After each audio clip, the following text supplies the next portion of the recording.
Kingdom of haven एक तारीखी film है जिसे रिडली स्कॉट ने डायरेक्ट किया। ये फिल्म 12वीं सदी के सलीबी जंगों पर मबनी है और उसकी कहानी एक फ्रांसीसी लोहार इबिलियन ऑफ इबिलियन के गिर्द घूमती है जो यरूशलेम के दिफा के लिए लड़ता है। फिल्म में सबसे हैरान कुन हकीकत यह है कि ये किरदार बिलियन हकीकी तारीख से मुतासिर है, लेकिन फिल्म में इसकी कहानी को काफ़ी हद तक बदला गया है।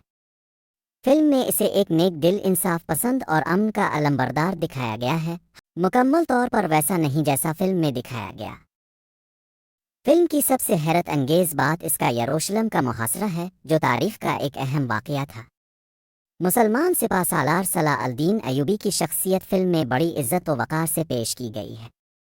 इसने शहर पर हमला किया लेकिन फतह के बाद शहरियों को अमान दी, जो कि हकीकी तारीख के करीब है। फिल्म के शानदार सिनेमाटोग्राफी, तारीखी मलबूसात और जंगी मनाजिर ने इसे एक क्लासिक बना दिया।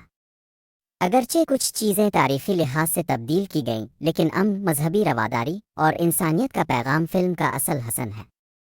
ये फिल्म हमें सिखाती है कि जंगों के दरमियान भी इंसानियत को जिंदा रखा जा सकता है। ये फिल्म देखने से न सिर्फ तफरी मिलती है बल्कि तारीख से सीखने को भी मिलता है।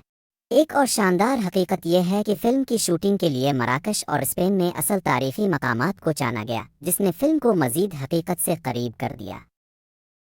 इस फिल्म की ख़ास बात यह भी है कि ये सिर्फ जंग पर नहीं बल्कि अमन, बर्दाश्त और मजहबी रवादारी के पैगाम पर जोर देती है, जो आज के दौर में भी बहुत अहम है।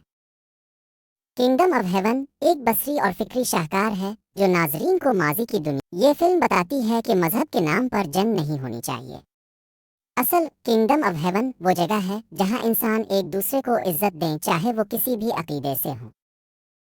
ये फिल्म अमन, बर्दाश्त, क़ियादत और ज़मीर की आवाज़ पर मबनी एक शानदार तारीखी कहानी